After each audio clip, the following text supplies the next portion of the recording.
Ramai tanya PMX dulu dapat pengampunan. Kenapa Najib Razak pula tak dapat benda yang sama? Pertama, kita kena betulkan satu perkara besar. Pengampunan bukan kuasa Perdana Menteri. Ia adalah kuasa yang di-Pertuan Agong di bawah Perkara 42 Perlembagaan Persekutuan dan dibuat melalui Lembaga Pengampunan. PM tak boleh arah, PM tak boleh override. PM cuma boleh serah atau sokong permohonan. Keputusan akhir tetap pada Agong dan Lembaga Pengampunan. Kes Anwar Ibrahim dulu berakhir sepenuhnya dari segi undang-undang. Tiada kes lain yang masih berjalan.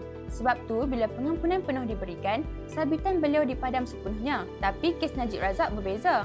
Najib bukan ada satu kes saja.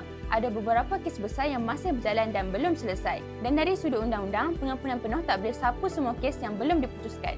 Ramai juga kata, sedaplah tahanan rumah. Tapi realitinya Malaysia tak ada undang-undang khusus yang mentarifkan tahanan rumah. Soal penting timbul. Siapa jaga? Siapa pantau? Siapa pastikan orang tu tak keluar?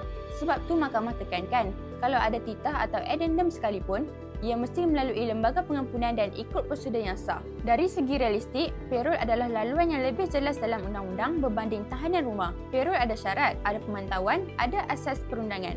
Dan satu lagi soalan popular, kenapa Najib saja yang ditangkap? Jolo tak? Jawapan dia ringkas. Jolo adalah fugitif antarabangsa. Dia di luar negara dan proses ekstradisi bergantung kepada kerjasama negara lain.